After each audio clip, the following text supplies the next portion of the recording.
Boa tarde a todos e a todas. Eu sou a Zelma Cavalcante, sou advogada, sou graduada em História, mestra em Ciência Política e também sou do Movimento 65.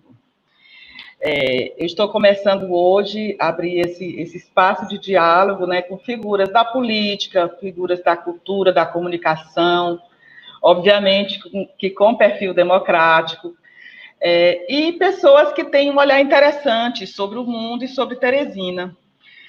O objetivo é construir um espaço de debate sobre os desafios dos tempos atuais, desde a ameaça à democracia, né, que o país está vivendo, em razão de termos um governo de tendência autoritária, também o desafio que vivemos de ameaça à nossa própria vida, né, por uma pandemia, e também desgastamento de valores humanitários que já julgávamos consolidados em nossa sociedade.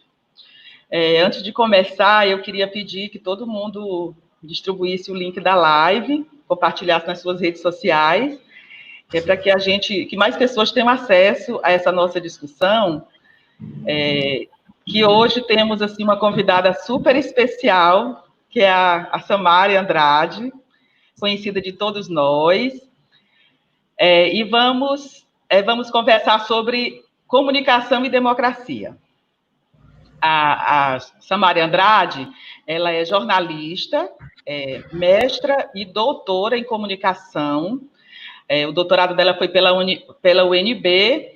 É também professora de jornalismo da Universidade Estadual e no seu doutorado ela pesquisou sobre coletivos de comunicação. Samária também é do conselho editorial da revista Revestrez, uma publicação assim linda que todos nós conhecemos e prestigiamos.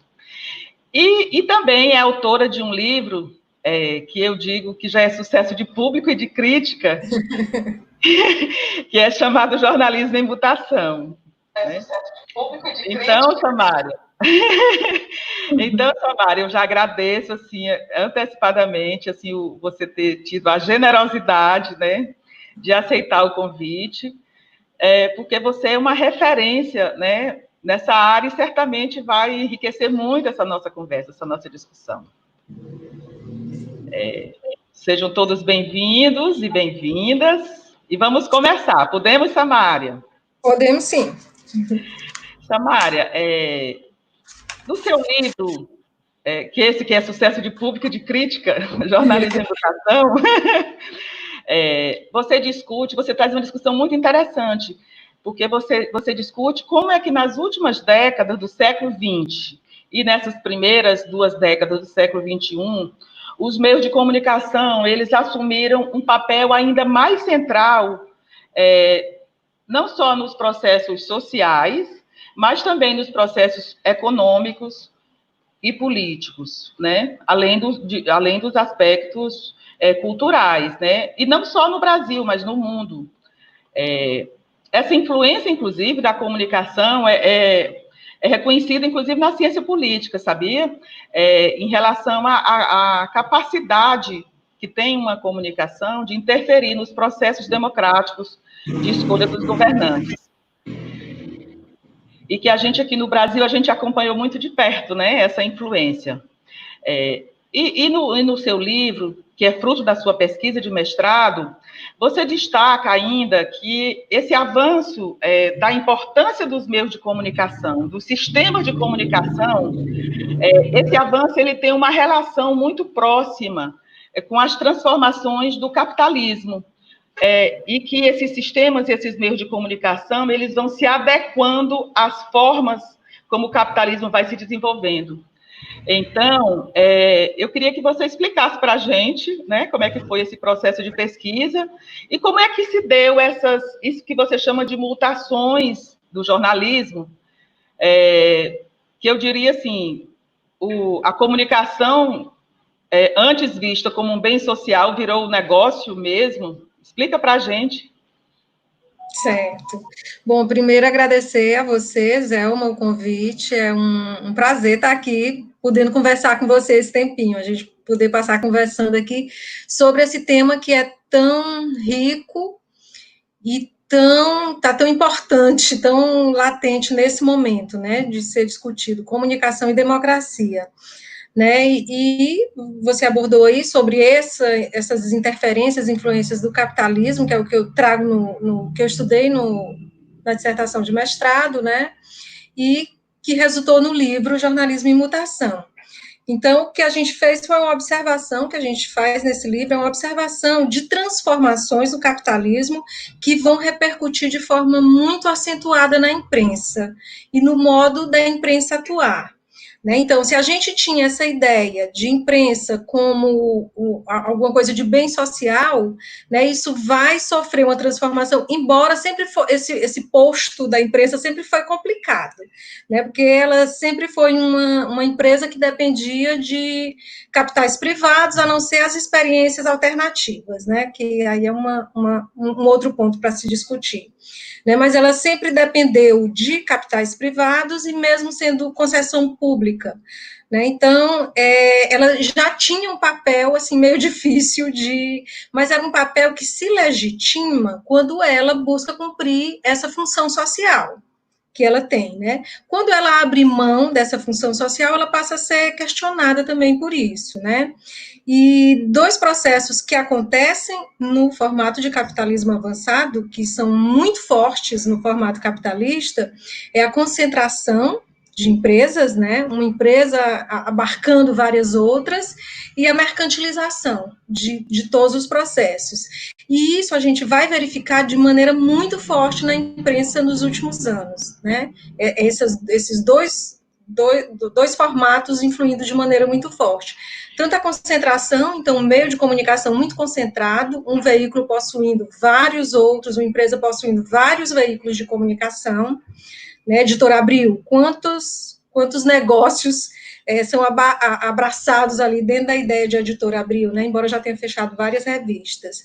E outro é o processo de mercantilização, é pensar em tudo enquanto como eu posso lucrar com aquilo. Né? Então, se eu vou pensar num programa de televisão, penso no modelo mercantilizado. Eu vou tentar pensar num programa de comunicação que vai ser um programa que vai trazer lucro para aquela empresa.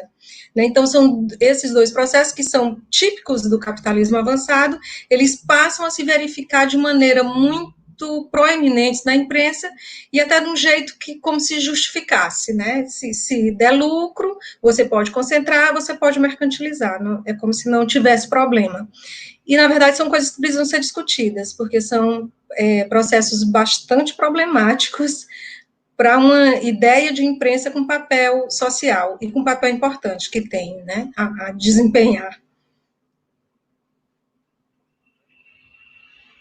Não estou lhe ouvindo.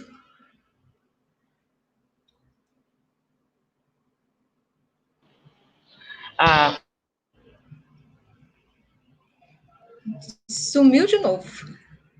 Gente, está ouvindo agora? Sim, estou ouvindo.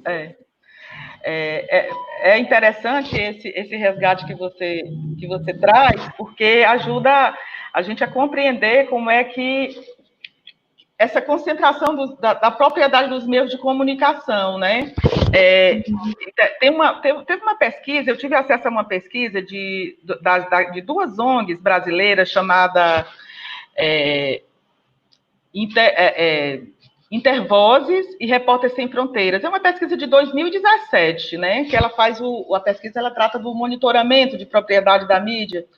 E é uma coisa assim assustadora, né? Porque você observa, porque assim essa pesquisa ela expõe um nível de concentração da propriedade, né? Dos meios de comunicação e assim situa também que os três entre 4 grupos de comunicação ficam na região sudeste. Então, assim, a gente que fica aqui do Nordeste, a gente estaria assim, na periferia, né, do processo de comunicação. E, principalmente, eu achei um dado muito interessante no segmento de televisão, que quer queira, quer não, talvez seja a forma, né, o veículo assim, que mais abrange e que as pessoas mesmo do povo e todo mundo assiste, tem acesso aos conteúdos, né?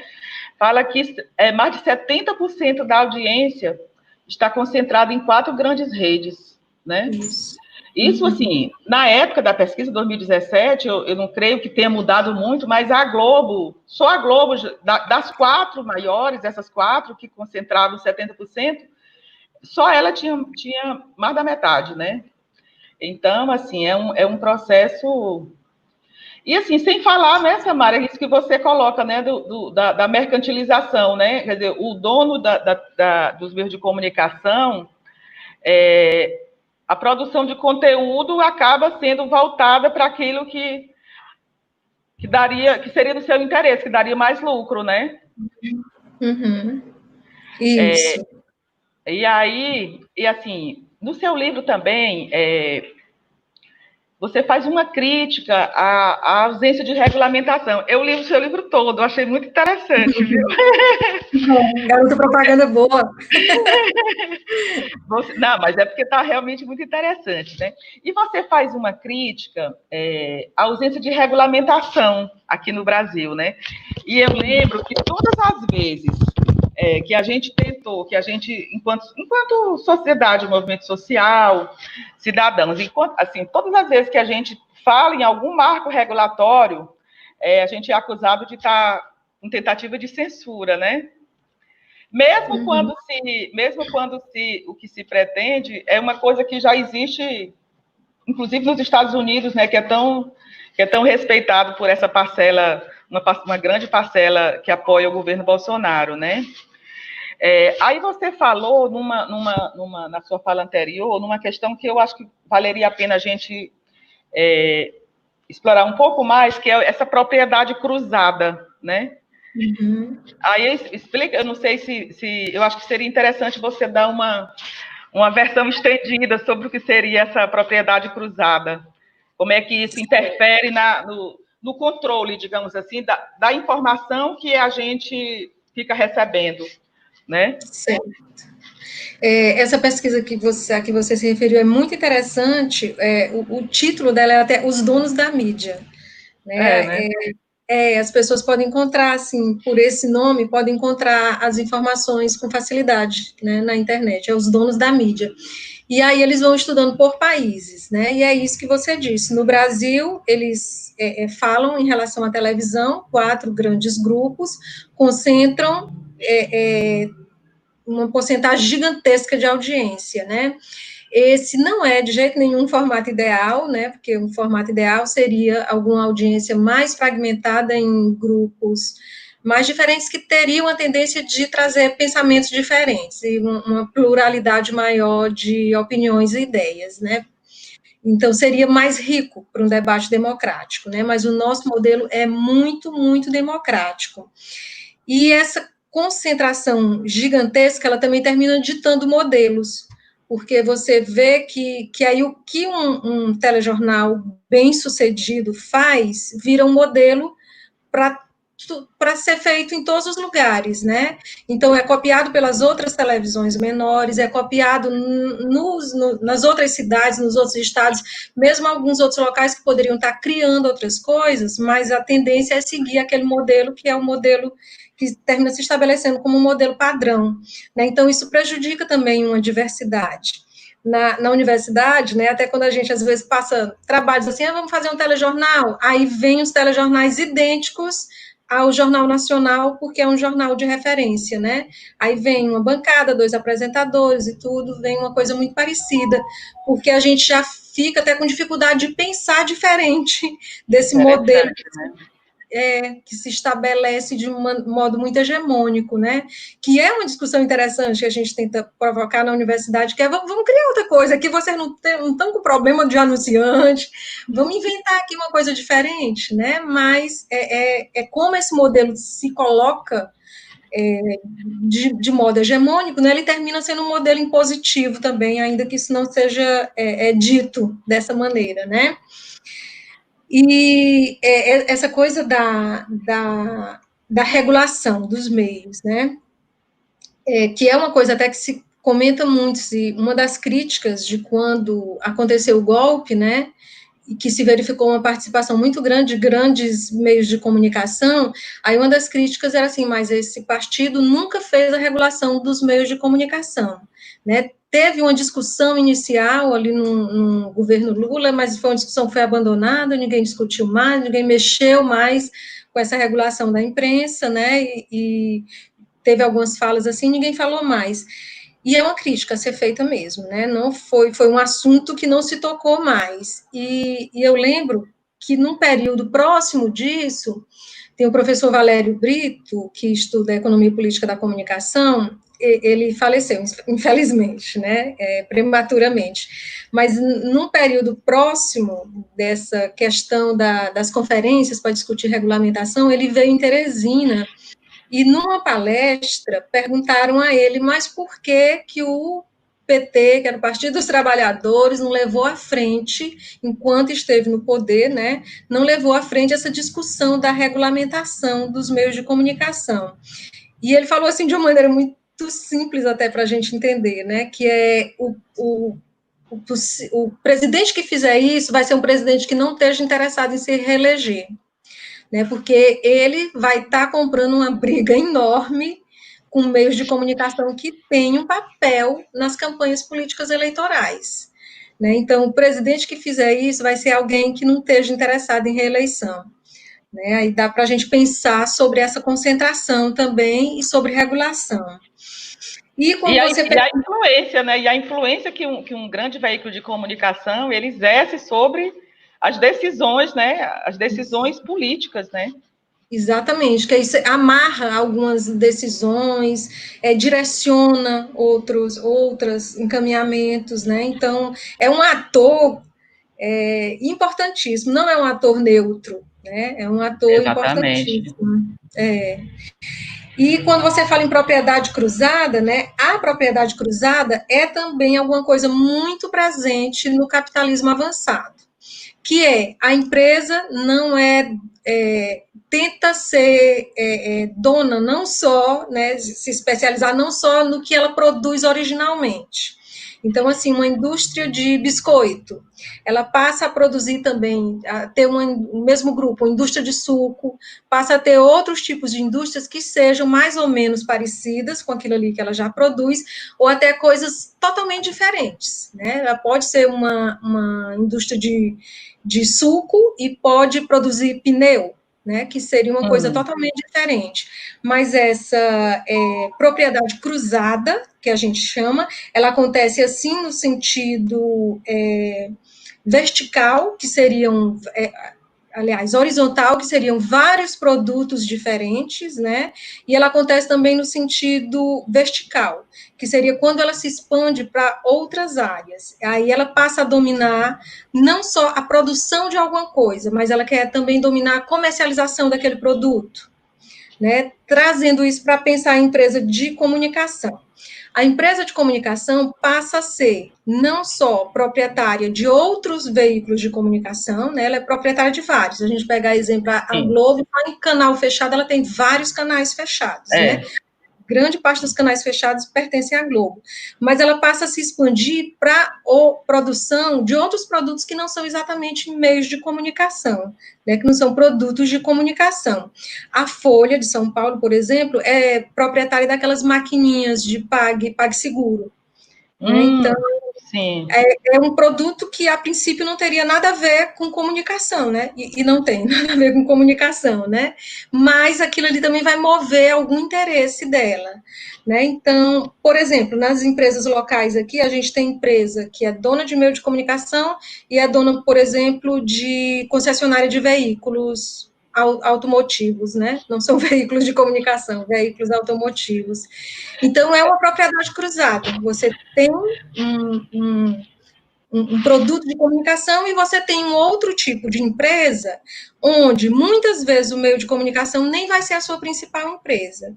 Vai ser uma empresa que lhe interessa, porque é uma empresa, um tipo de empresa que lhe permite desempenhar algum papel, lhe permite negociar, às vezes com mais vantagens, no mercado político, no mercado comercial, do que uma empresa que não seja proprietária de um meio de comunicação. Né? Não, é que eu estou aqui lembrando que, assim, no caso do Sistema Globo de Comunicação, né?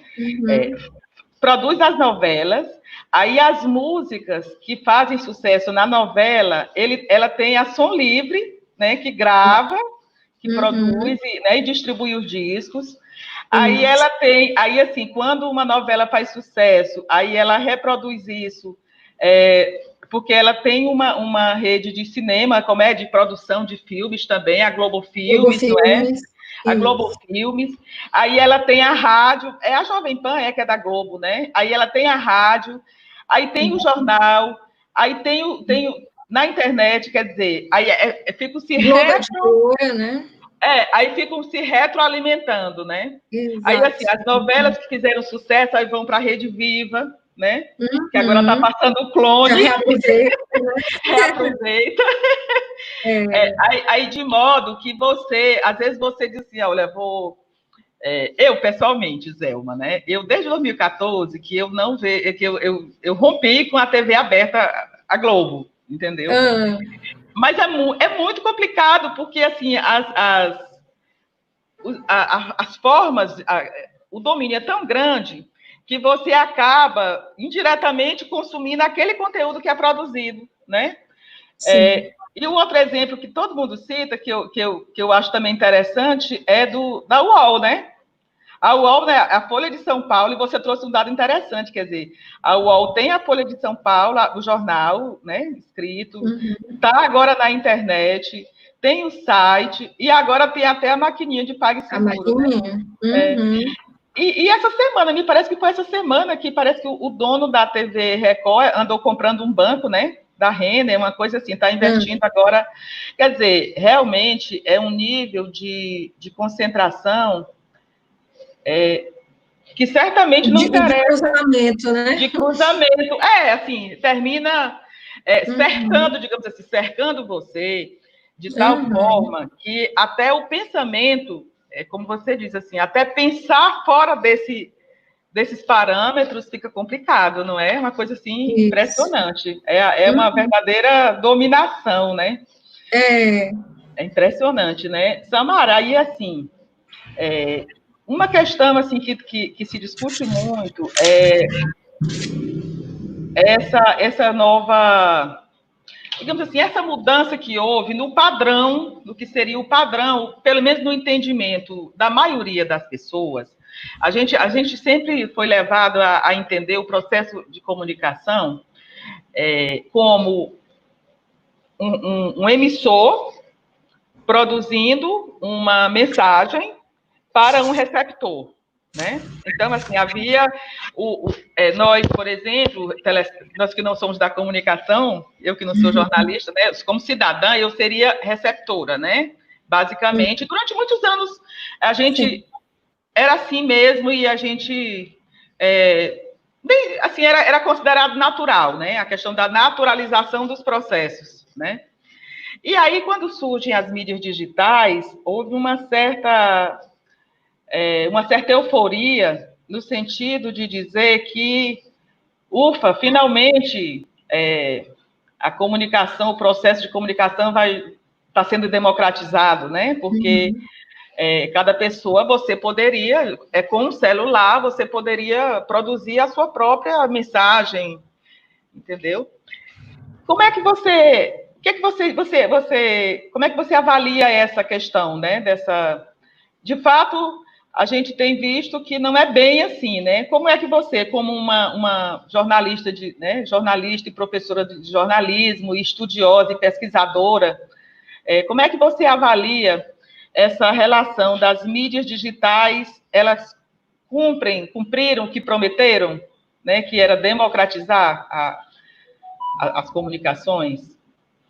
Você colocou bem aí que teve essa euforia no início mesmo, né?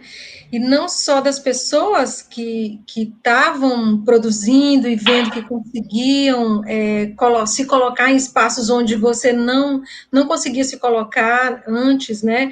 Os meios de comunicação, os grandes meios de comunicação, chamados grandes meios de comunicação, eles têm um acesso mais difícil para as pessoas, de uma maneira geral, né? Tem algumas vozes que terminam sendo marginalizadas, sendo bloqueadas. Então, assim, não é à toa que esse modelo que a gente é permitido com a chegada das mídias digitais, as possibilidades da internet, não é à toa que ele empolgou as pessoas, né? Que as pessoas viram, finalmente, eu nunca fui ouvido em lugar tal, eu nunca consegui participar em lugar tal, e agora eu estou conseguindo participar. Então, assim, tem um respaldo essa empolgação.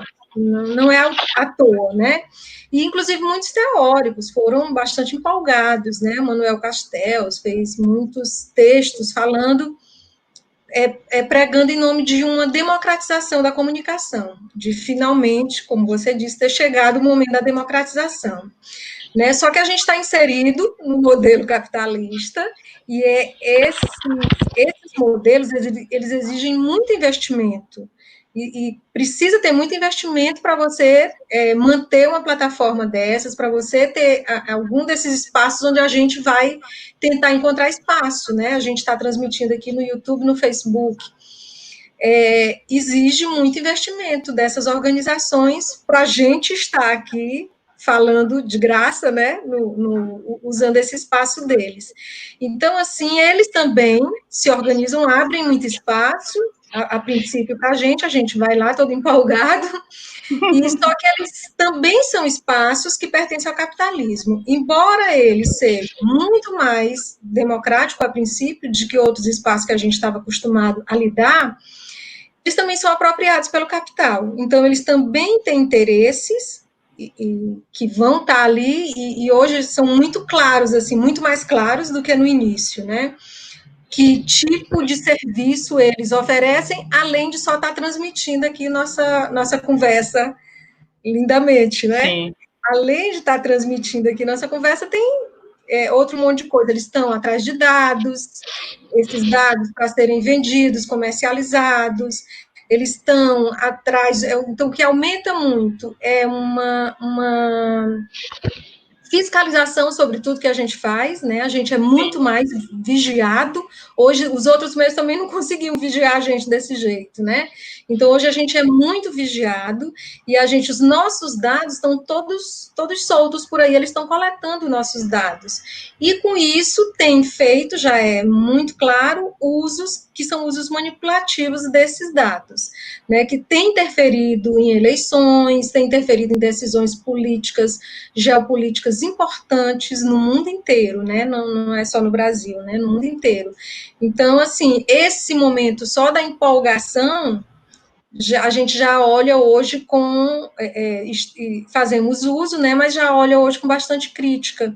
Inclusive, no início, era um modelo, assim, muito mais orgânico. Parecia que, se a gente tivesse uma conversa interessante o suficiente, a gente teria um público, né? Então, e que o compartilhamento era uma coisa, assim, muito orgânica, as visualizações, era tudo muito orgânico, mas nem isso é mais, né? A gente pode ter milhões de seguidores e a gente pode ser visto por uma parcela muito pequena se a gente não estiver patrocinando aquele post que a gente está colocando no ar. Né? Então, isso também não está garantido, de que é democrático, eu vou conseguir estar lá e eu vou ser visto por muita gente. Né? Isso também não está garantido. Então, e além desses usos mais recentes nos processos de decisão política, que utilizando o WhatsApp, utilizando outras ferramentas aí que ficaram assim meio, que não são democráticas, é um uso que não é democrático, né, que a gente diz que na democracia nem tudo está escrito, porque tem muita coisa ainda que vai surgindo, mas embora nem tudo esteja escrito, você sabe que tem coisa que não é certo fazer, né, então você usar o disparo de mensagens, que olha, de repente a gente descobriu que pode fazer isso aqui, criar robôs, disparar mensagens, vamos fazer fake news, produzir fake news, pode, né, pode ser feito, tanto que foi feito, mas está certo, não está certo, isso não estava por escrito ali, mas não é democrático, né, então, e é uma coisa que aconteceu, assim, pegou a gente, assim, ainda, acho que a gente já foi até mais inocente com isso, agora a gente, tomara, fique mais esperto com esses usos, né, estamos tentando. Samária, temos aqui algumas pessoas queridas nos cumprimentando, a Lourdes Rufino dando boa noite para a gente, o Zé Carvalho elogiando. O Elton Arruda, ele é o presidente da CTB, ele tá colocando uma questão aqui para você. Fala assim, na tal globalização, os fluxos diversos, como os da informação, têm sentidos determinados pelas forças materiais objetivas, como os robôs. Não é democrático, mas é poroso.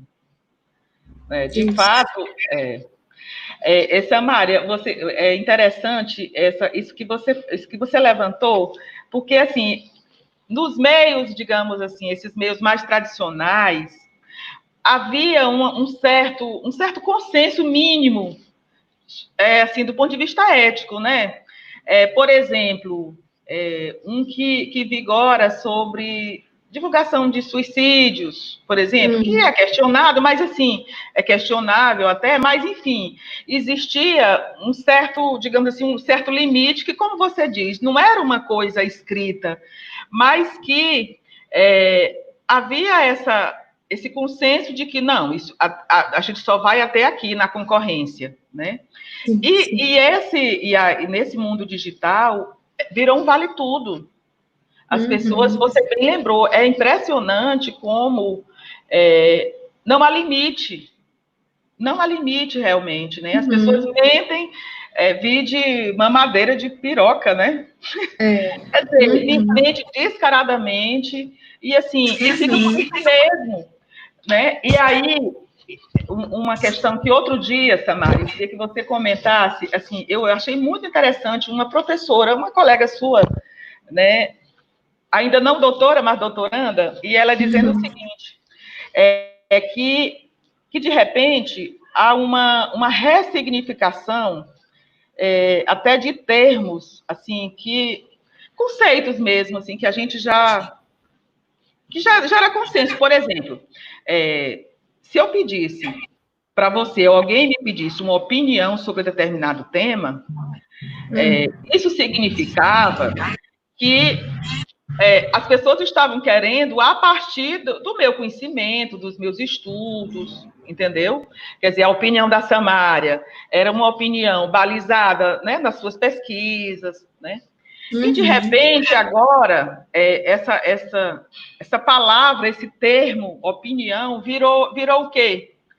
A pessoa diz as maiores atrocidades, e aí, quando você questiona, a pessoa diz assim, não, é minha opinião. Não é?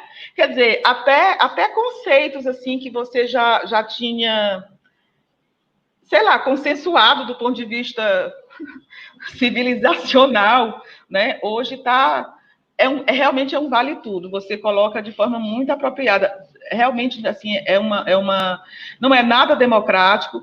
E assim, na ciência política a gente diz assim, Tamara, que a democracia é quando as pessoas concordam em discordar. Né? Concordo em discordar no sentido de que você não vai ser tratado como meu inimigo, que eu vou destruir você, vou destruir a sua reputação. Quer dizer, que o debate vai ser em cima das suas ideias, né? E o que a gente vê atualmente não é isso. Quer dizer, não há concordância nenhuma em discordar. A gente tem visto personalidades. Para mim, um caso assim, muito, muito simbólico foi o caso daquele ex-senador que é governador lá do Goiás, né, o Ronaldo Caiado, que era assim uma liderança da direita, desde o Centrão, né? Você lembra da época que era da Constituinte, né? Quer dizer, nunca ninguém questionou a postura dele, a postura política dele, de ser uma pessoa de centro e tal. E aí bastou ele questionar, me parece que foi logo no comecinho, ele defendendo o isolamento social, defendendo o uso de máscara, pronto, ele passou a ser chamado de comunista, não é? Quer dizer, é uma coisa, assim, é um processo muito assustador até, né? Assustador até porque não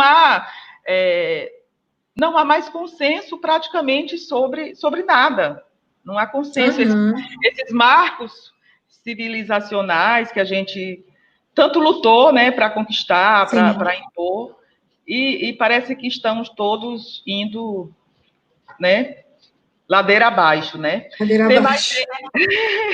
Tem mais gente aqui comentando, o Mário Ângelo tá colocando, elogiando a iniciativa da gente criar esse espaço, né, para esse debate.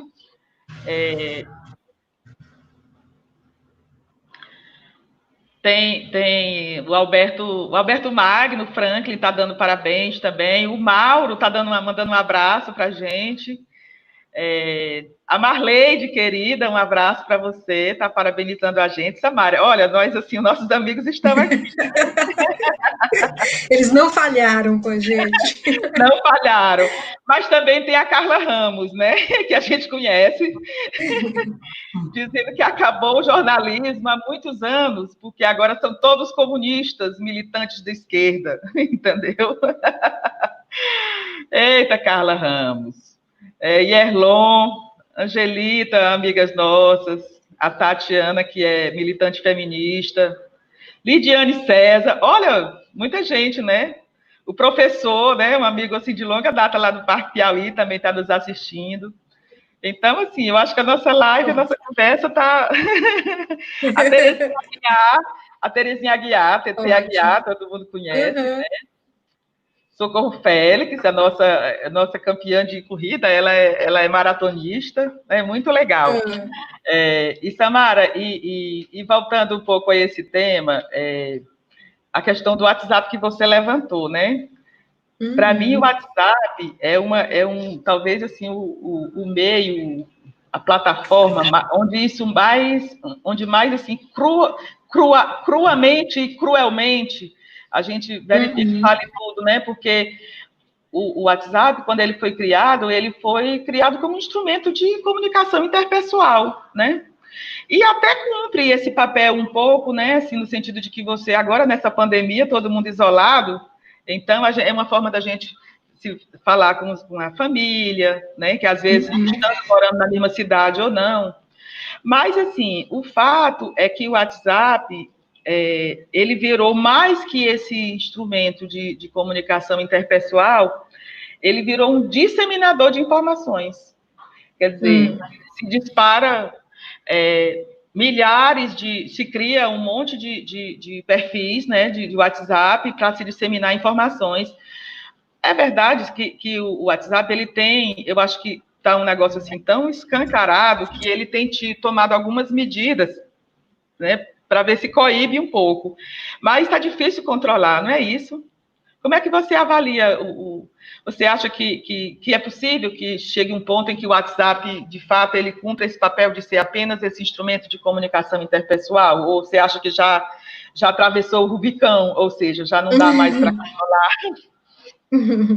Olha, acho que você tem visto que agora tem várias empresas que estão decidindo não anunciar em algumas plataformas gigantes, né? Como o Facebook e outras lá. Então, assim, são 80 grandes empresas no mundo que estão dizendo que deram tempo, não estão anunciando, e estão dizendo que não vão voltar a anunciar. Não sei se vão cumprir, né? Ou se é uma pressão, se eles vão estabelecer algum tipo de negociação.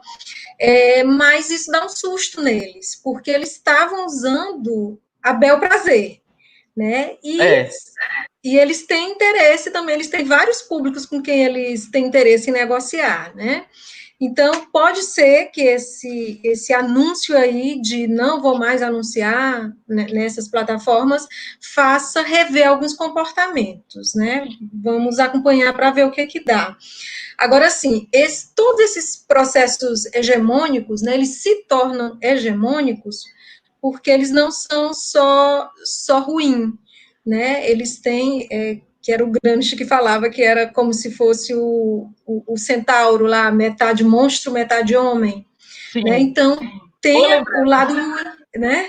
Tem um lado ruim e tem um lado bom. Então, eu uso porque eu acho ótimo, né? Eu usando no sentido de nós. Nós usamos porque é bom, porque a gente se comunica, é fácil e tudo. Então, tem esses processos terminam se impondo de maneira hegemônica por isso. Porque eles não são só ruins, eles não são só pressão, né? Eles são prazer também.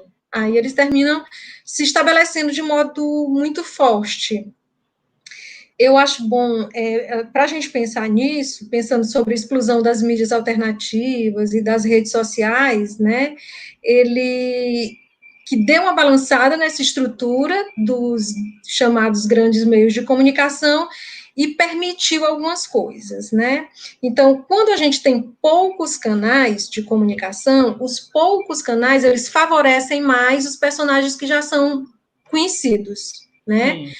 Porque esses personagens têm mais facilidade de estar nos meios de comunicação, né, do que os outros personagens mais desconhecidos ou com menos recursos, que vão ser personagens com mais dificuldade de estar nesses meios. Né? Então, quando você tem poucos meios, geralmente quem vai se sobressair nos processos políticos são esses personagens já conhecidos. Né? Então, mesmo que a gente tenha aquele formato que diz que até tem uma mudança agora na legislação eleitoral, né?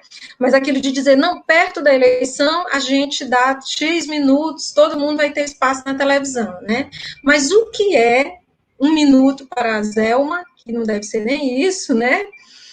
Não, acho que não.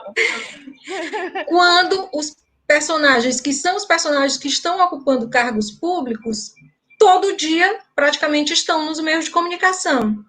Né? Então, todo dia, vai ser difícil eu ver a Zelma, mas todo dia vai ser muito provável que eu veja o prefeito, que eu veja o governador, que eu veja o presidente, com certeza. Né? Então, esses personagens, eles vão estar no meio de comunicação o tempo inteiro, vão estar sendo esses personagens conhecidos o tempo inteiro. Então, a mídia alternativa, ela facilita que esses personagens menos conhecidos tenham acesso a algumas outras formas de aparecer, né? Isso termina permitindo alguns chamados personagens outsiders na política, né? Só que o que a gente vê na última eleição é que a grande parte desses personagens outsiders que se deram bem são muito mais personagens ligados à direita do que a um campo da esquerda. Né? Então, é um Dória que vai eleito, é um Witzel que vai eleito, né? São o próprio Bolsonaro, porque até então ele não se candidataria à presidência, né? Ele ocupava cargos mesmo nacionais, mas um cargo que não seria de presidente. Então, esses personagens outsiders, eles têm conseguido se sobressair, mais os da direita. Aí a gente se pergunta, mas por que os da direita, nesse momento, são esses personagens que estão se dando melhor? É exatamente porque entra nesse momento esses recursos que até então eram desconhecidos, como o disparo das mensagens por WhatsApp, esses candidatos usaram, né, e esse tipo de recurso, as fake news, que todos esses candidatos, para ficar no candidato a presidente, no presidente, né, fez uso como estratégico de fake news, né, continua fazendo, então era um elemento que a gente não tinha antes também no jogo, né, e ele passa a existir de modo muito forte, a ser disseminado de modo muito forte com as mídias digitais, né, então são mídias alternativas financiadas por esses grupos, né, então a ideia de mídia alternativa mais do campo mais à esquerda é uma mídia alternativa que até enfrenta as dificuldades financeiras, né, não é uma mídia que costuma ser muito robusta financeiramente. Aí surge uma mídia alternativa de direita, que é uma mídia com muita grana, né, que consegue fazer muita coisa, né, porque eles são muito financiados por esses grupos, né, e bagunçam também ali o campo da comunicação, né, fazem esse cenário ficar bem esquisito, né, bem difícil da gente enfrentar e tentar ir conhecendo, né. E só lembrando que esses personagens chamados outsiders da direita que se elegem, eles usam esses recursos todos, né? Mas eles não é que eles abandonem a mídia, a grande mídia. Eles não abandonam. Eles até dizem, o Bolsonaro diz, eu não vou receber mais a Folha, né? Ele questiona, o Trump questiona, vocês não fazem jornalismo, né? Mas, na verdade, eles não abandonam essa mídia. Essas ideias que o Bolsonaro termina usando de criar muitas controvérsias, que é a mesma estratégia que o Trump usa nos Estados Unidos, é um jeito de estar na mídia todo dia. né? Então, ele diz que tem raiva, que é inimigo da mídia e tudo, mas ele cria uma estratégia, que é uma estratégia de estar presente na mídia todo dia, seja como for, né? E ao tempo em que ele ataca alguns, ele acolhe outros, né? Porque se ele diz, eu não converso mais com esse meio de comunicação, teve outros que ele até investiu, né? Record, SBT, são mídias em que ele investiu. Então, é um discurso também que não é um discurso que corresponde inteiramente à verdade, dizer que virou inimigo da mídia, porque a mídia só tem comunista, como disse a Carla, né? Ele não virou inimigo da mídia, né? Ele está usando estrategicamente. E aí de forma muito, muito inteligente, né? Porque acaba ocupando um espaço valioso, o que a gente chama, pautando, né, a mídia, né? Sem precisar até pagar, né? Exatamente, é um espaço gratuito, né? É um espaço gratuito, né? Eu lembro que na campanha, com a história da facada, né? Quer dizer, o candidato, o então candidato, ele tinha decidido não participar dos debates, porque estava mostrando a sua, digamos assim, o seu pouco conhecimento, né, do processo histórico e político brasileiro, né? Mas, assim, com a questão da facada, com o evento lá, acabou que ele ocupou um espaço maior do que todos os outros candidatos somados juntos, né? Então, assim, como estratégia, funcionou muito bem, né? E numa condição diferente, que numa condição de sensibilizar as pessoas, né? Era alguém que pessoas, né? teria sofrido um atentado, você fica comovido. E aí, exatamente. Samária, então, a gente já dá para encerrar, assim, mais para o final. Não, ainda não, mas assim. Eu queria que você falasse eu queria que você falasse duas coisas, duas questões, assim, curiosidade. Primeiro, assim, como é que foi a tua experiência de pesquisar a mídia ninja? Eu acho, assim, o trabalho deles tão interessante, tão pioneiro, né? Fala um pouquinho de como foi essa tua pesquisa, essa tua relação com a mídia ninja. Primeiro isso. E depois eu quero discutir com você mais Teresina, né? Mais essa tua experiência daqui de Teresina, né? Assim, você foi jornalista, assim, desde criança, acho que já nasceu jornalista, né? Então, trabalhou nos maiores veículos, não foi? Aqui de jornais da época, Samária? Impresso. Impresso, né? Não, mas na época, também, mas televisão nunca trabalhei. Eu acho que só a televisão que você não trabalhou, né? Experiência audiovisual é essa aqui, ó. Está se saindo muito bem. Mas aí eu queria que você também falasse um pouco isso, assim. Então, assim, você viu a partir de dentro e vê também de fora e também como formadora, como professora do curso de jornalismo, né? Você até já adiantou um pouco antes da dificuldade dos alunos pensarem de forma diferente fora desse formato hegemônico, né? E eu lembro que acho que desde os anos 90, 2000, que a gente discute muito isso, a necessidade de se produzir conteúdos locais, que acaba que a gente acabava sabendo muito mais, tendo muito mais conhecimento do que acontecia fora de Teresina, fora do Piauí, do que propriamente aqui, porque os jornais, eles tenderiam, eu não sei como é que está isso, você que vai me dizer, a reproduzir, por exemplo, no jornal impresso, a maioria das matérias eram meras reproduções dos outros grandes jornais, não é?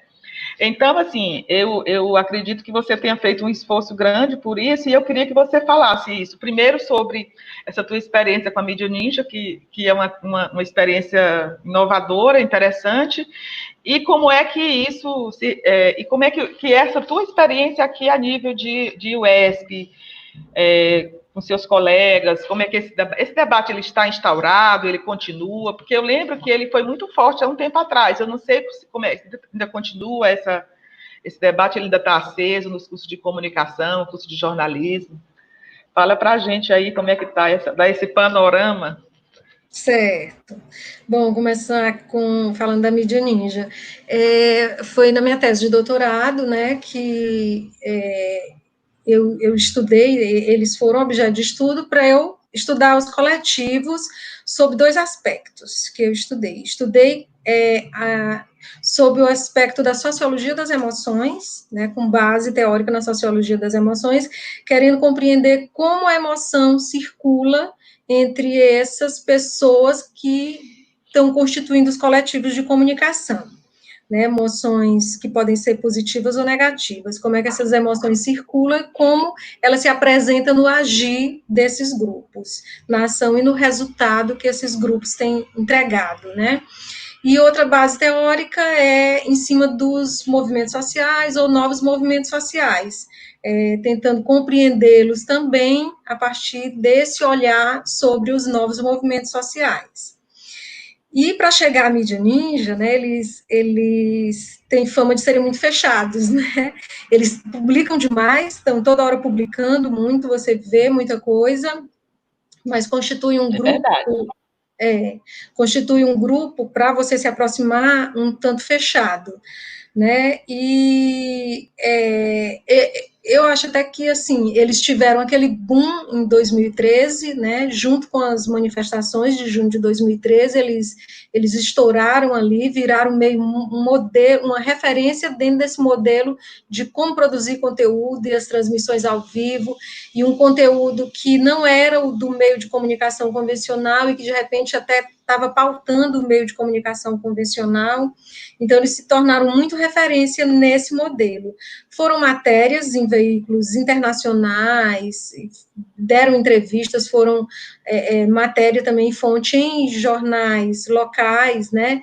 E eles saem de uma ideia assim, olha o que está acontecendo de novo na comunicação, para uma ideia de que vamos investigar direito eles, né? Qual é o interesse deles, o que eles estão fazendo? Então, eles passaram também a ser muito apontados como tem alguma coisa esquisita acontecendo ali, né?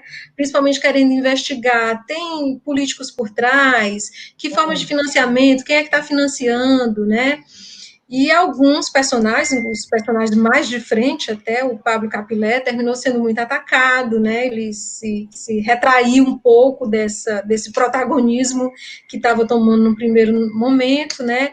E eles tentaram promover mais essa ideia de coletivo, mesmo, de serem várias pessoas e que teriam um papel mais ou menos parecido, né? Que um não seria, que seria o que deveria parecer a produção que ele estava fazendo, e não personagens, né? Que estavam fazendo esse movimento.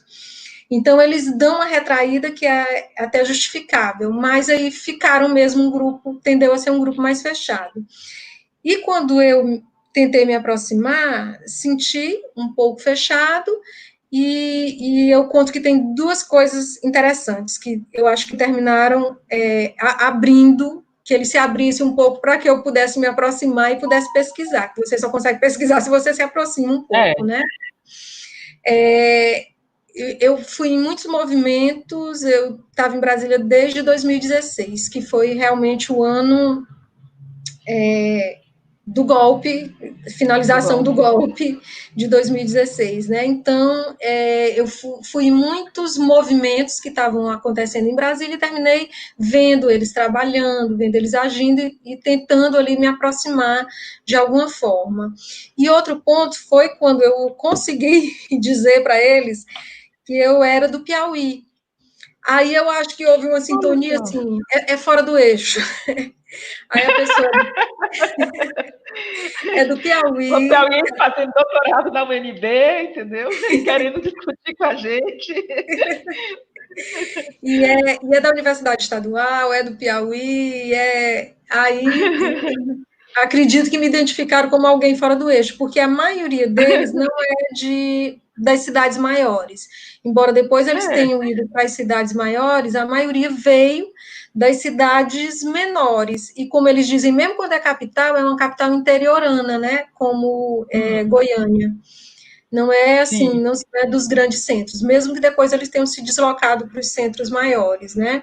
Então, eu acredito que isso me facilitou, né?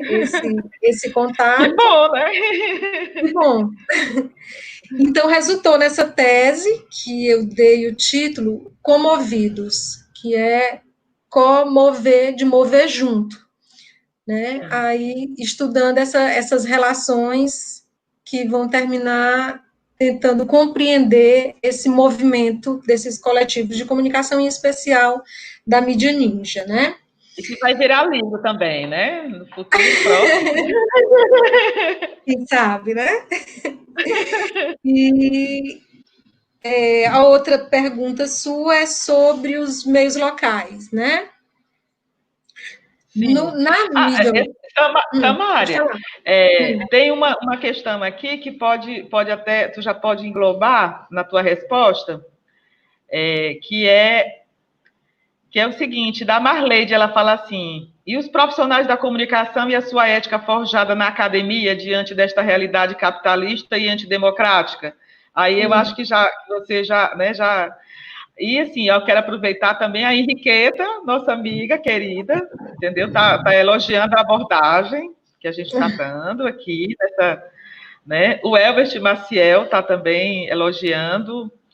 A Fundação Maurício Grabois está dizendo aqui que parabenizando, né, a mim por escolher uma temática tão importante para a democracia brasileira e trazer uma convidada tão qualificada para debater essa questão. Olha aí. Paulo Moura, entendeu? Elogiando. Enfim, né? O Alberto também. O Alberto Magno dizendo que as redes sociais de posse de nossos dados nos direciona para o consumo desenfreado. Isso é verdade, viu, Alberto? Assim, se a gente falar em voz alta perto de um computador que está querendo comprar um determinado produto, daqui a pouco ele começa a aparecer, né? Tá certo. E sim, desculpa, volta aí. Agora você já com essa alegria renovada, né, de saber que temos amigos nos assistindo e que estão gostando, que é importante, né? A mídia local, né? Então, num primeiro momento, que a gente vê na mídia local esses processos que a gente falava no início, de quando você tem um grupo de muito sucesso numa determinada localidade, esse grupo termina impondo um modelo. Né? Então, a gente vê uma mídia local, a princípio, muito aferrada a esses modelos que vêm de fora, e que não precisam, não são necessariamente modelos locais, né, e seguindo muito esse modelo. A Globo, que é inegavelmente um meio de comunicação muito forte no mundo inteiro, né, ela inclusive exerceu um controle muito forte sobre a programação local, que acaba refletindo também nos outros meios de comunicação, né, porque ela cunhou aquela ideia, que é um jeito deles de agirem, né, de se preocupar com o que eles chamam padrão Globo de qualidade. Sim. Então, esse padrão Globo de qualidade termina sendo muito até autoritário sobre as afiliadas.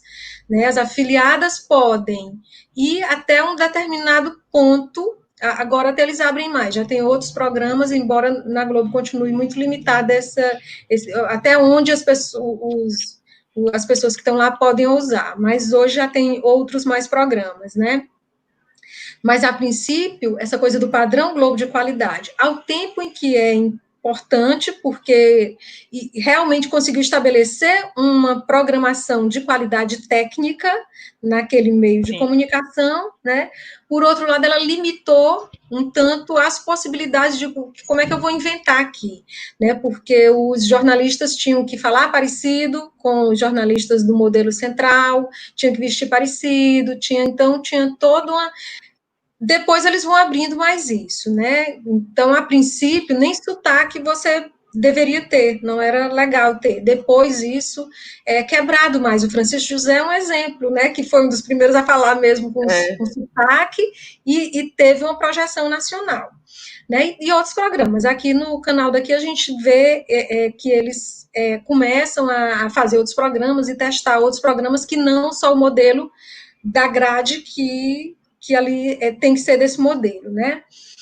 E os outros canais terminam abrindo um pouco mais para essas experimentações. Se algumas vezes aí a gente vai pensar em coisas positivas ou negativas, né? Se às vezes perde um pouco na chamada qualidade técnica, você não teria aquele padrão para seguir, para se basear, por outro lado, ganha na experimentação, porque se a gente pode experimentar, a gente pode descobrir outras coisas, né? Então, você termina contratando um outro jornalista que talvez não caberia, por ser mais diferente o modelo dele, naquele canal que está preso a um modelo, né? Então, você termina tendo espaço para experimentar mais. Mas é claro que uma mídia local, ela sofre muito mais pressão do que uma mídia nacional. Uma mídia local, ela tem menos acesso a recursos e ela está muito próximo das fontes que vão poder lhe dar esse recurso, né, vão poder fornecer esse recurso. Então, está muito próximo dos políticos, que podem dizer, não vou mais anunciar aqui, ou de uma grande empresa, que pode dizer, eu vou cortar o anúncio. Então, é um caminho, assim, que eles tentam se equilibrar. Para serem legítimos, eles precisam ficar buscando esse papel social, mas sofrendo com essas pressões, né, que são muito mais de perto quando você está num veículo local do que quando você está num veículo nacional. Né? Um veículo nacional tem muito mais poder sobre um anunciante, sobre um político, do que um veículo local. O nacional tem mais poder, né? Samária, tem aqui uma... como dialoga a população... Peraí, deixa eu tentar ver aqui. Eu não estou conseguindo... não está... É o Zé Carvalho perguntando como é que a população... Como dialoga a população... Peraí, deixa eu ver. Eu estou conseguindo aqui. Está conseguindo? Pois leia. Você está vendo? Não estou conseguindo ver aqui no meu. O meu está... Botou Samária Zelma, como dialogar com a população e ter sua confiança diante da pulverização de informações, fakes, robôs que chegam via redes sociais e internet como um todo. Então, Zé Carvalho, é um desafio. Dizem que desafio é uma palavra que a gente usa quando a gente não sabe a resposta. Mas é um desafio enorme, porque antes a gente não tinha essas possibilidades técnicas de existirem esses robôs, né? E eles conseguem esse espaço nesse cenário, que é um cenário de uma democracia que enfrenta grandes dificuldades, né?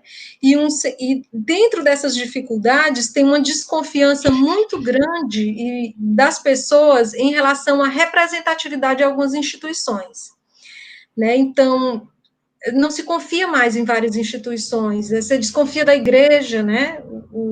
O poder que já teve a igreja, e hoje as pessoas ficam disparando aí, falando contra o Papa, por exemplo, da Igreja Católica, né? Que já foi uma autoridade meio intocável, né?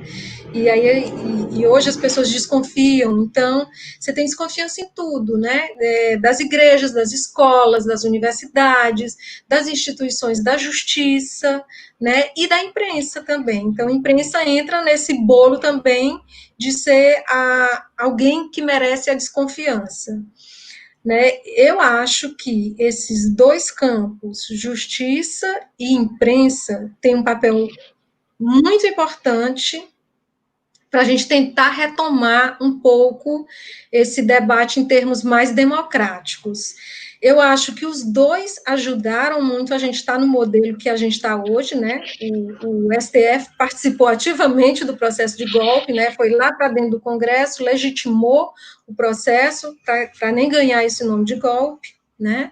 Então, participou ativamente, e a imprensa também participou ativamente, né? Naturalizando, tudo era naturalizado e muito pouca coisa era discutida com profundidade ou de modo mais esclarecedor. Né? Então, eles dois tiveram um papel muito significativo, muito preponderante nesse cenário que a gente está hoje onde a democracia é realmente muito esgarçada, né?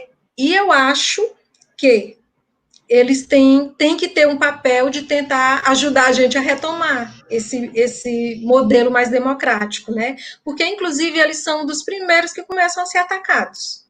Né? O STF é atacado, está reagindo agora, né? Porque é atacado, teve até tempo a reagir, ainda não tinha reagido, começou a reagir agora. E a mídia também, né? Começou a reagir, né? Então, eles tiveram um papel nesse modelo de democracia muito danificado que a gente está, e eu acredito que os dois têm um papel também para a gente pensar em retomadas, tem um papel significativo. Aí, tomara que acho que a gente precisa continuar acompanhando e cobrando, e que não se está cobrando que assuma um lado ou um outro lado, está se cobrando que se tenham processos democráticos. Né? É essa cobrança cidadã, né? Isso que se está cobrando. Aí eu espero que ambos, porque ambos estão sofrendo, para onde eles levaram a democracia, eles estão sofrendo, para onde arrastar a democracia, e tomara que eles nos ajudem agora a retomar. Obrigada, Samária. E é interessante como é seletiva essa desconfiança das instituições, né? Quer dizer, as instituições que estão sendo atacadas são exatamente aquelas instituições que dão sustentação ao Estado democrático de direito. Isso. Porque aquilo que é veiculado, mesmo no campo da igreja, aquilo que é veiculado em outras organizações, que, inclusive contrárias às falas do Papa Francisco, você vê que não sofre o mesmo ataque sistemático como sofrem essas instituições. Por isso que, assim, de fato, o ataque às instituições, esse ataque ele visa um objetivo maior, que é realmente destruir o Estado democrático de direito, destruir a Constituição, não é? E em relação à comunicação, veja bem, assim, eu não tenho ilusão de que a comunicação, eu não sei se a Samária concorda comigo, não se trata de dizer, não, a imprensa vai falar a verdade, né? Porque isso que a gente chama, a verdade é um consenso, né? Que se produz, né? Mas, assim, eu acho que o que é exigido é transparência na informação. Eu acho que a transparência que é o que faltou. A imprensa, para mim, é muito claro, assim, como cidadã, o que faltou foi transparência. Não se queria negar o direito de um veículo de comunicação defender, colocar defender um lado, ter um lado, enfim. Agora, era preciso que ele desse transparência e que essa informação desse oportunidade para o outro lado também colocar as suas posições. Entendeu? Assim, a transparência no aspecto de você ouvir os dois lados da questão e não ficar, escolher, manipular isso o processo que você falou lá atrás, assim, a manipulação dos conteúdos que leva as pessoas a acreditarem numa falsa realidade, né? E a partir dessa compreensão de falsa realidade, você age na vida real. Quer dizer, o seu pensamento acaba criando uma realidade que não corresponde aos fatos, e em cima dessa compreensão você toma decisões, inclusive de eleger presidentes, né? Inclusive de eleger presidentes que a gente está pagando um preço alto. Samária, minha linda, olha, nossa conversa está maravilhosa, mas já passamos de 1 hora e já estamos aqui dizendo que nós não podemos cansar os nossos amigos que estão nos assistindo. Tá certo. Então, eu quero passar para você fazer as suas considerações finais. Certo. Você falou em verdade, só pegar esse ponto rapidamente. Nas universidades, isso já é muito discutido. Ninguém fala, nas universidades, o professor não fala que o meio de comunicação vai dizer a verdade, não. Os teóricos não falam isso. o que se fala já há muito tempo é em construção da verdade, né? Então, eles vão construir uma verdade, né, que é uma versão, um relato sobre um acontecimento, certo? Então, é mais em termos de construção que é de verdade. Apesar de que esse nome continua nos discursos publicitários, né? Tem campanhas, há um tempo atrás, pouco tempo atrás, uma campanha da Veja, por exemplo, era falando o veículo que só diz a verdade. Né? Embora a gente na academia está discutindo esse conceito e está dizendo, não é isso, publicitariamente, porque ainda é uma coisa que tem apelo, que é forte, eles ainda estão apegados a essa ideia, né? Bom, para as considerações finais, eu queria colocar que a democracia não é uma coisa que está dada, né? Quem dera fosse, né? Mas não é uma coisa que está dada, é um processo árduo e que exige da gente estar permanentemente discutindo isso, né? Que o judiciário e a imprensa têm um papel importante nessa discussão sobre a democracia e nessa construção da democracia, né? E um outro ponto é que às vezes a gente vê as pessoas meio angustiadas assim, está acontecendo tanta coisa, a população não reage, a população não está reagindo. Eu acho que tem reagido, né? Eu acho que é porque algumas coisas são difíceis mesmo, né? Os processos têm sido tão avassaladores que eu acho que às vezes as pessoas acham que não são nem capazes de enfrentar aquilo, mas o que a gente percebe é que elas não aderem completamente, embora tenha um grupo de adesão, né? Mas mesmo quem não está enfrentando, não significa que esteja aderindo àquilo que está ocorrendo, né? Então, eu acredito muito em efeitos cumulativos e numa resistência que se mostre, que vai se mostrar, e espero, conto com isso. Bom, agradeço demais a Zelma, muito obrigada pela oportunidade, muito obrigada às pessoas por terem acompanhado a gente, os amigos, muito obrigada pela conversa, foi muito bom para mim. Obrigada, Samária. Eu quero agradecer assim muito carinhosamente a você que está assim, resolveu embarcar também nessa aventura que é a gente criar esse instrumento, digamos assim, esse espaço de debate. Vamos ficar aqui fazendo toda segunda-feira, às 18 horas. Já a nossa segunda convidada vai ser uma escritora, uma mulher escritora, a Sérgia A., né? Escreve para a revista Revestrez, né? E que eu a conheço como Serginha.